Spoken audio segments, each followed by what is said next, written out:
Good evening, everyone. Welcome to another Wednesday evening with the Clear Mountain Monastery community. This is our monthly conversation. Ajahn, Nisabho, and I try to get together on one of these Wednesdays to talk about different topics. And Ajahn, Nisabho, it's good to see you. Namaste, Ajahn. Usually we take a theme, perhaps some kind of paradox or something which is just mutually interesting for Ajahn Nisabho and hopefully interesting for other people. And this week's conversation is about finding faith in Nibbāna, and want to suss out the meanings of those words, what they mean for each of us, and how we've kind of come to our, if we have faith in Nibbāna, what does that mean? What's the journey? How has that progressed? And what does that look like in practice, and what does it feel like in practice, and what things have given rise to that faith or that confidence that Nibbāna is something worth striving towards. So and as usual, we'll have our conversation for about 15 minutes, half an hour, and then open it up to questions. So people can start putting questions in the chat in YouTube at any point, and just opening it up. Ajahn Nisabho, it might seem like a bit of a leading question, but maybe could you, how would you describe your relationship to this concept of faith in Nibbāna? Is that something you even think about, and how do you think about it? What is it? How does it manifest here? Yeah, it's an interesting question, especially coming after the talk you gave on last Saturday on the Punya Kirya Vatu, or the 10 bases of merit as ritual. And, these two sides of things in terms of this very clear structure and, something by its nature woven into the conventional reality we live in of ritual versus, now this topic of Nibbāna, which is that which transcends that. And there's an interesting sutta, we've talked about it, I think, called the Aganya Sutta. For those of you who don't know, it's a somewhat baffling sutta on first glance in the Digha Nikaya, and it's the story of the creation of the world, basically, or the cosmos. And unsure, it's not sure how completely early it is as a text, but basically the narrative goes that there's these Abhasara Brahmas, which are the Brahma gods of the second level of jhana, basically the cosmological equivalent of the mind in second jhana. And they sort of look down at the earth and they touch this sort of moss growing on the ocean and begin to eat it, and it's delicious. And so they fall and become embodied and begin to have sexual relationships and fights, and here we are.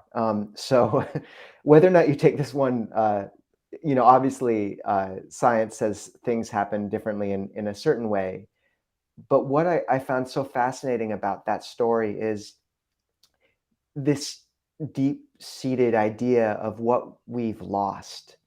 Like, for me, faith in Nibbāna, there's something in the human heart that knows what it's meant for. I mean, dukkha, suffering, stress, struggle, whatever you want to translate it as, often is associated with another word called dharata, which is like, how would you translate dharata, Ajahn? Disturbance? What was the suggestion? Dharata, Dharata. How would you translate that? Or the state of holding? I'm actually not. Yeah. Something, like disturbance or holding. I've heard this referenced in a few places as dharata, and even that word seems to imply that we know what it's like to not hold. And that is Nibbāna. And so for me, both that sutta and all these words about what dukkha is imply some deep-seated, almost primordial or perennial intuition of our true home. And I know that's what Longpo Cha referred to, Nibbana as. There's that talk called Our True Home. And I just think that's significant because I find when someone, in the suttas, there's all those moments when the Buddha teaches someone and people say it's as if wonderful, marvelous, it's as if what had been turned upside down has been turned upright, what had been covered has been uncovered, which all imply a sense of recognition rather than learning something new. And that's just my experience again and again, is like when people come in contact with the Dhamma and really get it, it's not that they're finding out something new, it's that something they've always known somehow is clicking into place, and they're finally able to articulate it and understand something about that direction. So all to say, like, that's all woven in here for me. And yet I can remember very distinctly the first moments that searching found a clear thing to crystallize around. And it was when I was 15 reading Siddhartha, and there was the image of the Buddha. And I just remember something in my heart just completely changed. And, it's a somewhat un-Buddhist book. Like, Siddhartha goes off and lives with a courtesan for 30 years and then ostensibly becomes enlightened in Hermann Hesse's estimation. But the image of the Buddha, just there was a sense of golden light and like coming home, stepping into the stream you've been made for. So yeah, and I've just seen so many people have that experience of faith in Nibbana not being an abstract concept and not being something learned, but rather just finding suddenly a vision of something you've always sort of intuited somehow. And yeah, Hmm. Ajahn, any thoughts on that? And then I can ask you for questions, but yeah. Yeah, no, that's really interesting. I'm curious if you could speak more about maybe put your finger on what it was, like recognition that there's something more. Like what you mentioned, maybe like something beyond holding. But is there any aspect of that first glimpse of of um, Hmm. Nibbana, Nirvana in Hermann Hesse's Siddhartha? Was it what aspect of Nirvana kind of got your attention? No, that's a really, really good question. I remember you speaking about your time with Venerable Bhikkhu Bodhi and how he talked about his translation of Nibbana being like, or Buddho, or Buddha, like more literally, Bujati translates as awaken, but he translated it as enlightenment because the image of light is just everywhere around that moment. And for me, actually, that moment and subsequent ones of deep intuition have had an aspect of light to them, often an opening. And one thing that I found really interesting is the um, the first person the Buddha speaks to after his awakening is Upaka, a wanderer on the road. And his final line to him is, "I come to beat the drum of the deathless." And then there's these other suttas where the Buddha teaches dependent origination, which is this, very complex system of causality. But then right afterwards, he says, "This is the thusness, the inerrancy, the not otherwiseness of Dhamma, tatata awita tata ananya tata," and even his name Tathagata, the thus gone. And for me, that word tatata, it's almost like he's pointing to something so basically inarticulatable that it's almost all he can rely on is onomatopoeia. Like, that's the drum of the deathless, ta ta ta. And that sense of rightness and like settledness, that was always also there as well, like a sense of something clicking into place. And I find it fascinating that the Buddha holds those two teachings right by each other, like the most complex of all of them, dependent arising, 12 links, and then this ta ta ta, something so foundational. It's even, it's just these three repeated syllables. But for me, that rightness and that clicking into the heart of like, that's correct, and I recognize that. I suppose those were all elements. And this does wander into a dangerous teleology and all that, but that was my experiences. And I don't know if it's faith in Nibbana or not, but certainly the vision of the Buddha and of a life lived towards that and of that archetype, Mm. all held that for me. And yeah, so that was a long answer. Wow, cool. No, it's a great answer. Yeah, 15. That's pretty young. Yeah. Well, that's when I think people read Siddhartha generally. It's a weird thing that happens. Ajahn, what about you? What's your relationship with this faith around Nibbana, and when did it first arise? Yeah, it's interesting looking at causes. I mean, I did also read Siddhartha. I think I was a bit older, probably 20, but yeah, different people's causes. I mean, I just read it and I probably liked the part about the cortisone the best. But it definitely didn't kind of shake my, it didn't wake me up from my slumber. I didn't hear the drum beat that you're talking about Mm, immediately. I think, yeah, I grew up Unitarian, so very open to different things, but not really one clear vision of what would be transcendent. I mean, the early transcendentalists who were, talking about, the transcendent. Many of them were Unitarian, but it was often quite vague what was this higher thing, and kind of grew up. It became so vague, at least in the church that I was attending, in my mind, in my child's mind, that yeah, it just kind of faded out of my awareness and didn't really think about it. So it wasn't a part of my childhood or adolescence, and it wasn't until I probably sat my first Goenka retreat. I mean, I was reading Buddhist books, mm, spiritual books for a time before that retreat, but it was really probably on day 4 or 5 of my first Goenka retreat, when I was 20 years old, that yeah, I had some really, for me, powerful and life-changing experiences with, nothing, basically just watching my breath. And, I remember Goenkaji in these videotapes, talking about that there is, uh, you keep practicing, just keep doing the technique, and then you can put an end to all suffering.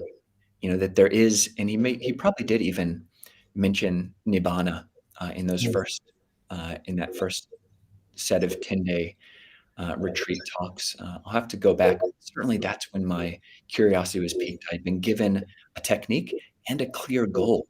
Like, mm, you do this technique, you look at the body, see the impermanence, the changing nature of the body, and uh, you'll work your way. You're gaining insight towards a transcendent state, and that was probably given a name for the first time as Nibbana.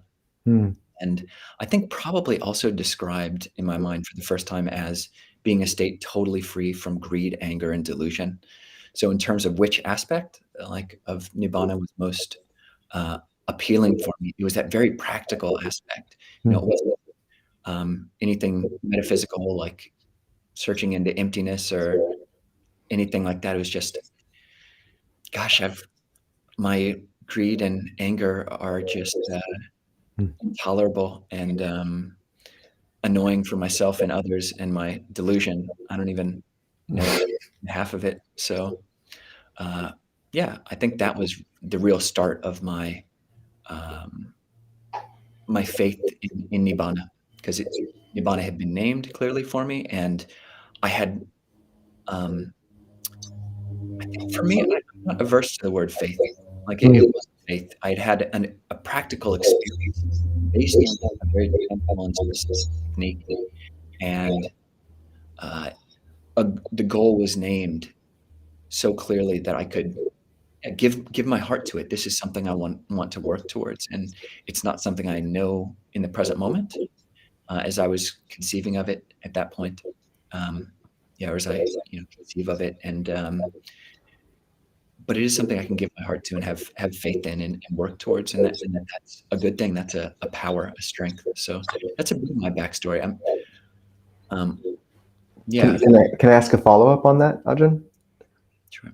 Um, and for people in the chat, feel free to type things in you'd like to discuss as well.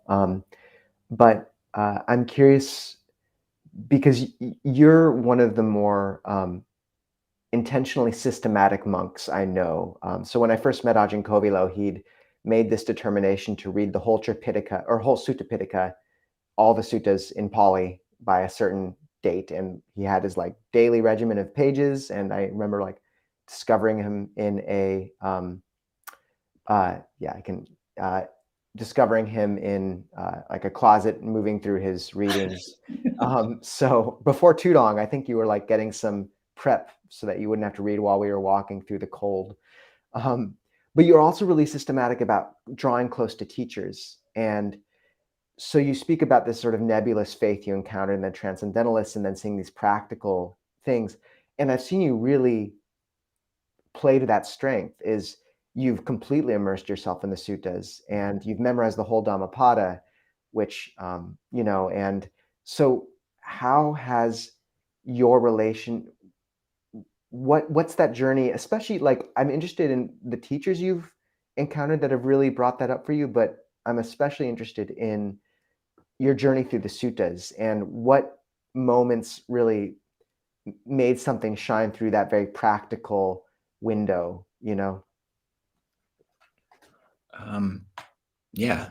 So I think in terms of the suttas, which suttas I was able to have faith in, because that really was kind of my door into this broader Buddhist world, is first through the Goenka retreats, but then having sat Goenka retreats, these 10-day retreats, you can eventually do a 8-day Satipatthana retreat. And that's it's definitely the first sutta that I ever read.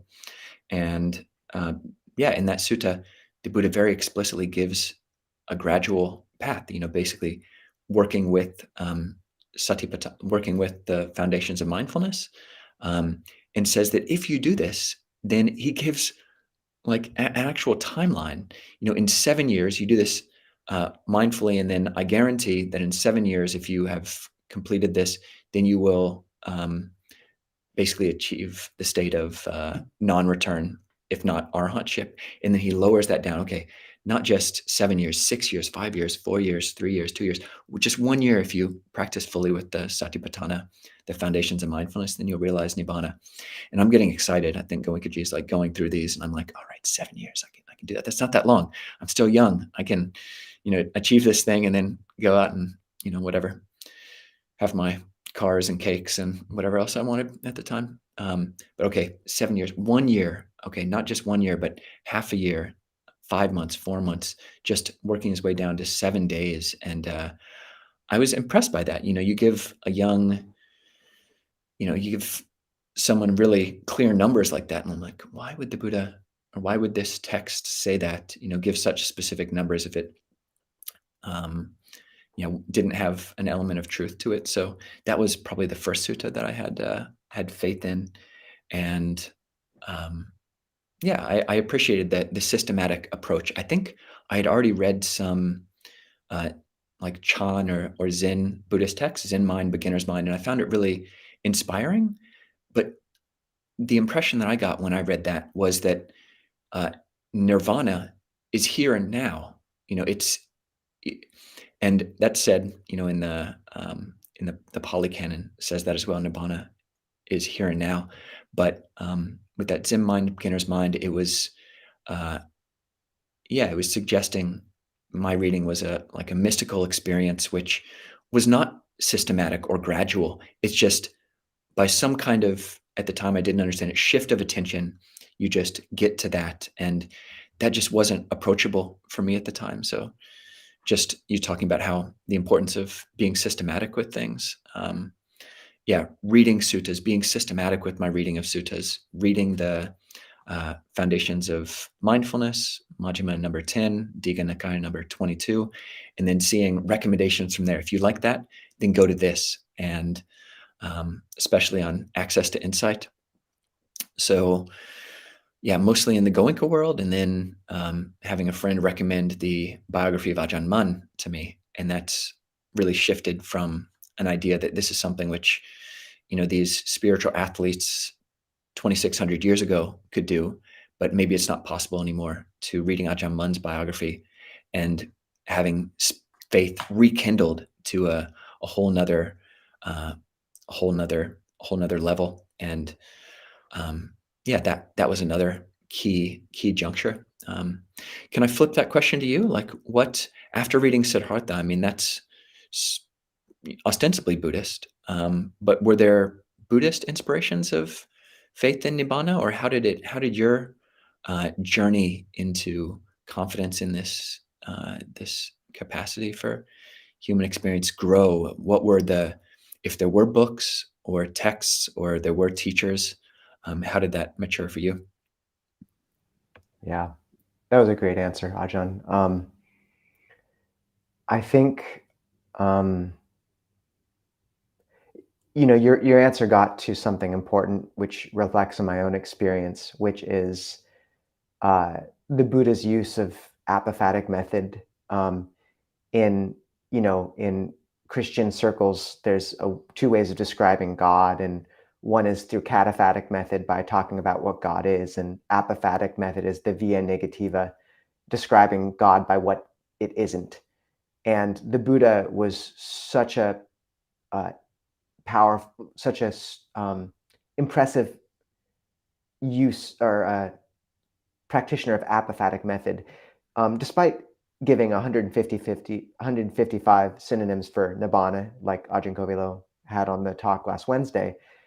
They're all somewhat vague, and nothing compared to sort of the embodied or sort of ontologically um, loaded in a certain way view of the transcendent that say God in an Abrahamic religion might be, or something of that nature. I mean, the Buddha was so careful to say, keep letting go, just let go of the five khandhas, and as you let go of that, you'll come to something else. And we call that Nibbana, and it's good, and it's beyond words, so we don't have to speak about it too much.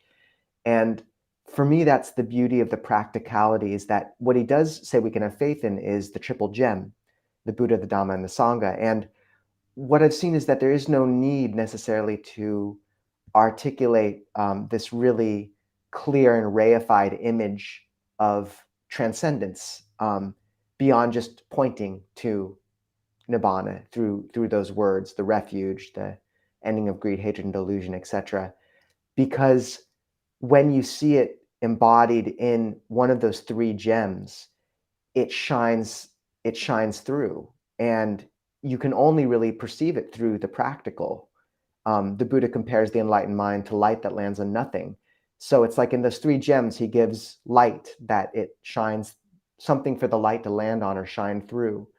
So when you speak about your encounter with the suttas, I mean, that's the Dhamma. And I have that same impression of, you read these suttas, and the Theravada suttas, the Pali suttas, the Buddha's words, for me, they hit home in a way later sutras from 5 or 6 centuries afterwards never did, in that their clarity and their precision. And you read them, and at first it might seem like some dry lists and repetition, but something begins to shine through the pages, a wisdom which I'd never encountered.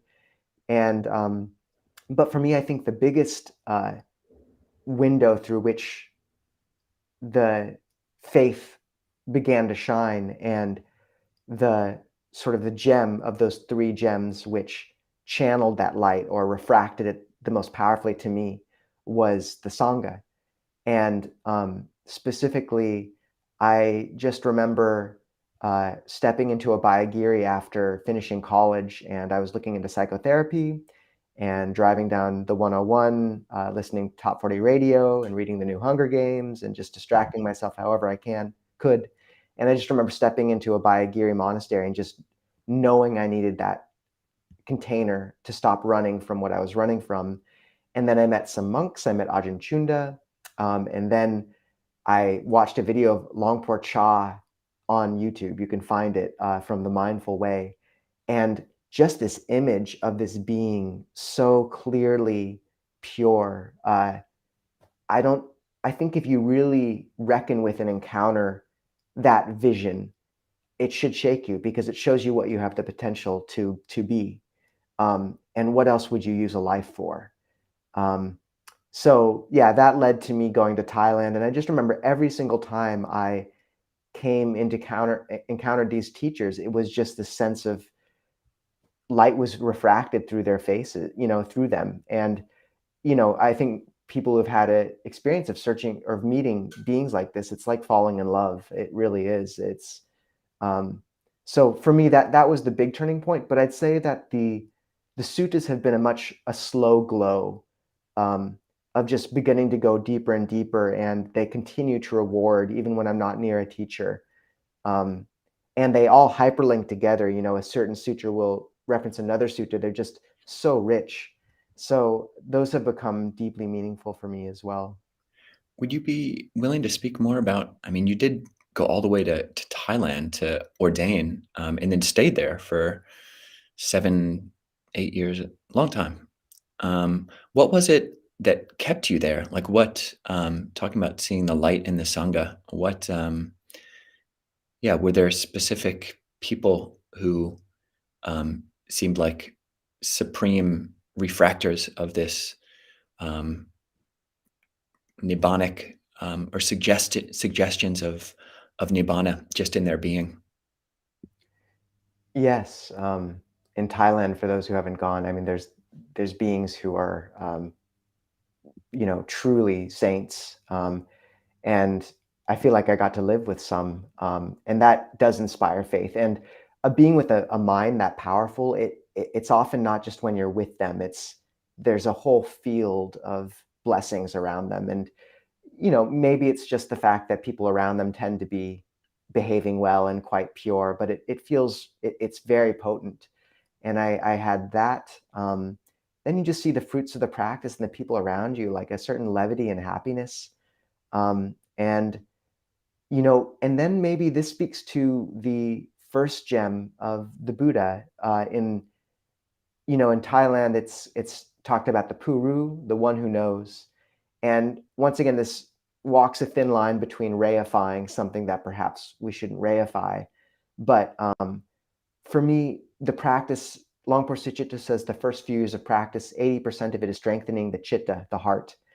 And I think I just felt that growing glow in myself. I mean, I was pretty miserable for the first 3 years at the same time, but at the same time, I could still intuit that there was something onward leading, Opanayiko, and something shining through. And maybe that was the first gem of just seeing the light refracted in however small a measure through you. And that's, maybe it's not as powerful, as bright as the light you see refracted through some of the saints and the arhants, but it also is enough to warm you and kind of keep you going. Ajahn? Gosh, the time just went by so quickly. I mean, for me, similarly, going from the suttas, I mean, going from nothing to having faith in the suttas, was a huge leap. And then actually, yeah, going to a faith in these, in the last 100 years that they were living saints, that was another huge leap. But then actually, similar to you, as you're describing, meeting people who I felt, and again, this is one of the weird things about faith. Like you can't really know. There's discourses in the Majjhima Nikaya which talks about how do you know if somebody is enlightened, and the Buddha says, well, stay with them and watch their behavior, watch their actions of body, speech, and mind, and stay with them for quite some time. And are they acting from greed? Are they acting from anger? Are they acting in a self-righteous or egotistical way? And you can just watching that over time, and that's a great list or a great suggestion from the suttas. But then actually doing that, yeah, similar with me. I'll just mention for me, Ajahn Liam, going and seeing him, and I didn't live with him for so long, but in these monasteries, you can get extremely close. A lot of these teachers are open to a degree which Americans could just not fathom. And the junior monks are looking after and attending and around these monks, the senior monks, sometimes all day long, and you get to see people and hear about your friends who've lived with these teachers very close and have been watching their behavior and just have nothing but more and more positive things to say about them. And just the feeling, yeah, you can't really, yeah, you can't talk yourself into it in a certain way. I think there is a place for intentionally stoking faith in Nibbana, intentionally stoking a belief, this confidence that there is uh, there is a complete cessation from suffering. There is a complete uh, lack of holding on and attachment, and that's beautiful. And when you come near to people who you believe are embodying that and have achieved that, um, for me, I've sometimes felt it in my body, and it's something that you just can't describe. It's a lightness or an even total shift of mind state, getting within, a 20-foot perimeter of these some of these teachers, and it's indescribable. And can I prove it? No, but yeah, it's in the realm of faith and confidence, trust, growing belief, seeing evidence, feeling evidence, and yeah, taking that for what it is. So Thank you, Ajahn. That was beautiful. On a question that's somewhat related, can I bring up a Q&A question, Ajahn? good questions. This is a pretty funny one. Ajahn Kovilo and Ajahn Nisabho, do you ever feel guilty for not feeling bad? Ajahn, I'll let you take this one. Oh. um, I don't feel guilty. I don't feel guilty for not feeling bad because I do feel bad. And yeah, I do feel bad from time to time. And yeah, but it gives me, I mean, that's kind of one of the beautiful and encouraging things about faith is that even when you're feeling bad, you've got something, you've got a brighter, like a horizon to still look up to. And I might seem to be like, ducking under the water and kind of just scampering to stay afloat. But yeah, having faith really does help with that. And so, funny question, Ajahn, what do you think? Do you ever feel bad for not feeling bad? Feel Yeah, guilty? I also like scampering to stay afloat. Yeah, So it could happen. yeah, Um, gosh, there is something interesting in this question for me, in that uh, I think there is this sort of romanticization of suffering in the culture, the suffering artist, and all that, and a certain deep-seated proclivity towards original sin, like guilt, kind of. And yeah, I love what Ajahn Sona says, which is, as you see kind of the difficulty of life and perceive dukkha, your mind should become happier. Like, you want your nurses to be happy and laughing. And I appreciate that. And I do think that there's a sort of riff at the end of dependent origination with suffering, where it says, the final link after this cycle of craving and ignorance is sorrow, lamentation, pain, grief, and despair. And I just remember, after some time of practice, despair no longer really applied to my experience. And I think a lot of people can relate to that. That's not insignificant if you realize it. To say, like, things still suck some days, like this practice is the slow boil in a certain sense, but that despair, like hair ripping, teeth gnashing, hellish despair that you can only get if you don't have right view and you really identify with the khandhas completely, and then your body's not good enough, or your partner doesn't love you as much as you love them. Like, I still can feel the echoes of that sort of pain, or of watching Othello when I was a layperson. Like, if you want to see despair, like, watch some Shakespeare. And I think there really comes a point where that no longer is, mindfulness is hovering 1 inch off the ground, in a sense, and you're just not impacted in quite the same way. And so, in that sense, I don't feel bad as I used to. But I think it's, yeah, compassion doesn't have to come from a place of sadness, and that's often not the right reaction to someone's grief either. In terms of like really, jumping into the tragedy as well, like compassion is the correct uh, response. So that's my non-answer to that question. It was a good distinction. Yeah. Or bringing up despair as something which faith really does, or confidence, trust really does address. So yeah, great point. How can one with traumatic experiences with faith from past interactions with religion cultivate a healthy, wholesome faith in Nibbana and the Triple Gem? That's a good question. So I think a lot of people find themselves in this boat. And to recognize there is some really important language to parse out here. And we're forced to translate this idea of sada into English. And faith speaks to a heart quality that confidence doesn't, but neither is quite right because of the baggage faith comes with. So to read the suttas where the Buddha spells out the limits of Buddhist faith and its nature,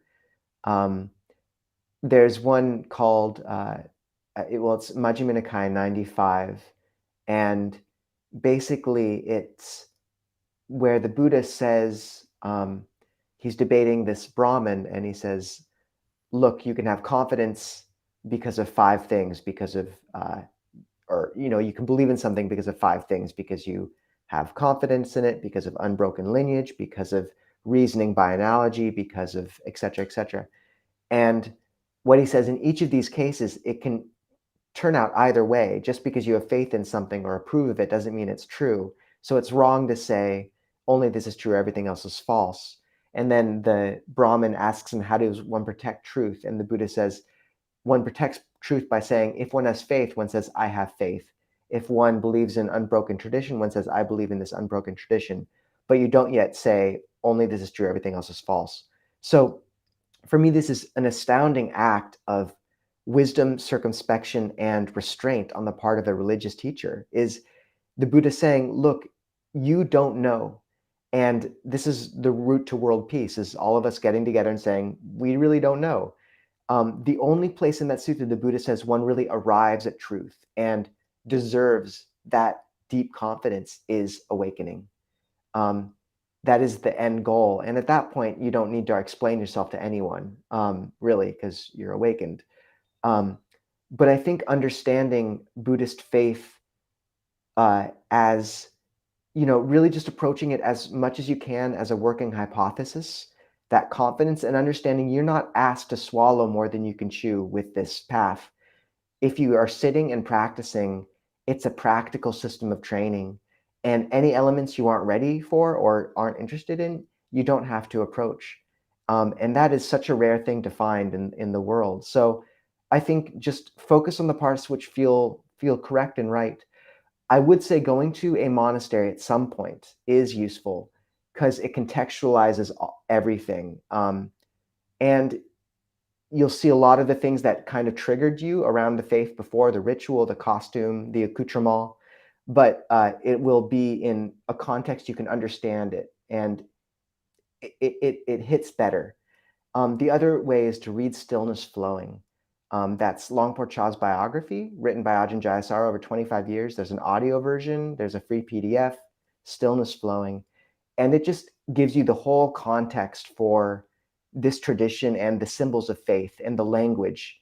And just seeing those threads, how they emerged from history, lets you trace them back to the initiating light, and not see them as these weird artifacts that have no meaning. And for me, that's really a lot of what it's about. The more you get to see that this is all an elaborate language for speaking to the potentials of the human heart, the more you can let go of looking at as these outdated, crusts upon some sort of secular philosophy. It's much more than that, but it takes context. Ajahn, did you have anything more to say on that one? I think so. I mean, there's always things to say there. Maybe we do have more other questions though.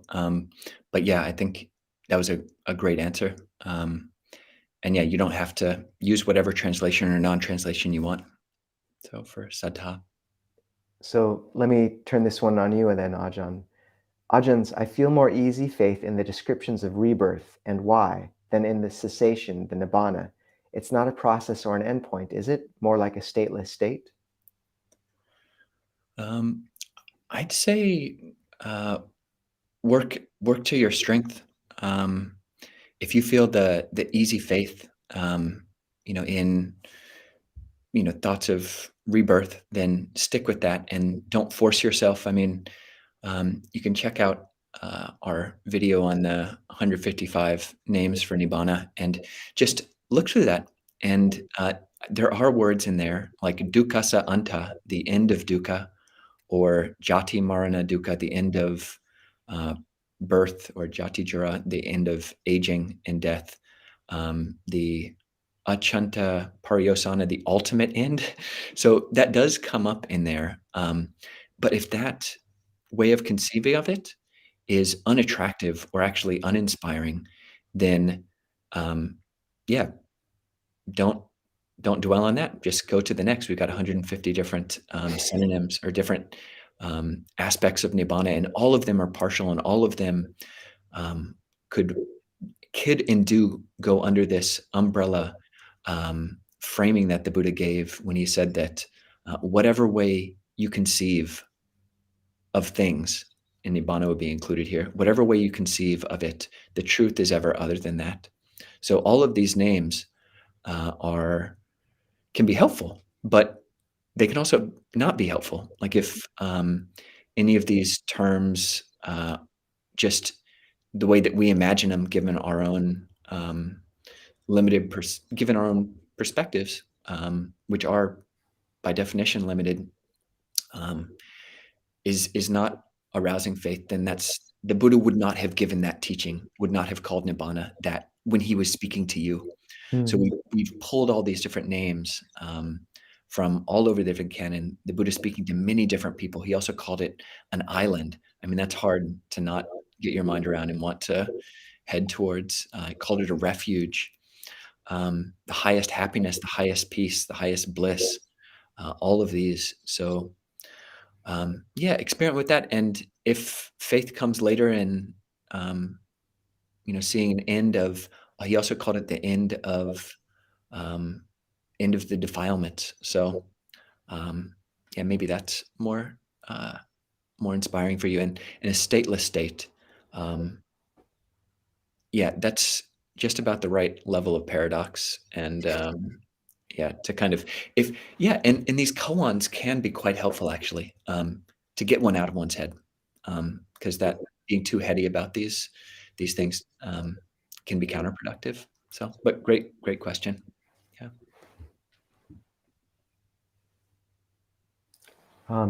Rick, we may come back to you or you can come to Zoom, but I did want to get fingerprint because I haven't seen them before, and this question seems somewhat urgent or somewhat something. Dear Bontes, I have almost completely dropped out of mainstream society and find myself really quiet and sometimes sad from lack of connection. However, I just can no longer be excited about chasing happiness on the conditioned plane. I am not called to be a monastic, however, how to interact with others without frightening them with the reality and being at peace with people who don't practice. Okay. Oh, we only have a minute. um, hmm.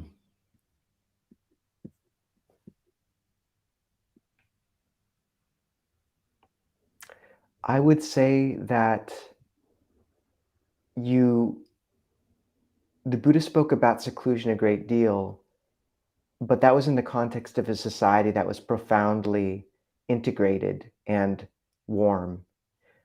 We have to go right about now, but um, a huge part of our project as practitioners in modernity is to rebuild those connections and cultivate social bonds within the practice and within a spiritual community So whether that means finding something in your city, sitting groups, giving, dana, one of the first paramitas, or traveling to a monastery on occasion, finding a way to integrate yourself with others is essential and really essential. And brightness of the heart is important. The metrics of normalcy, flourishing, and warmth should be guiding stars for you. And fingerprint, I would love to talk about this more if you want to join us on Zoom along with others. Um, so on that note, we have Zoom. Ajahn, did you want to make any final announcements before we step off? Yeah, just a quick announcement for anyone who's near Ukiah, California. The monks from Abhayagiri will start teaching at Sudana Center. That's 225 South Hope Street, the second Wednesday of every month. So that's tonight. I'm actually going to go there right now and sit with Ajahn Karuna. So that's just an announcement. And yeah, just an invitation to everyone who would like to join Zoom, because that's a great way to connect if one is isolated or if one is separated because of all the uh, yeah uninspiring and really quite depressing things that are happening in the world. It's a really um, caring and supportive community that people are tapping into from all around the country and even internationally. So just an invitation there. And Ajahn Nisabho, thank you for nice conversation. So Oh, likewise, Ajahn. It's always a pleasure. And we'll see you up here in about a month.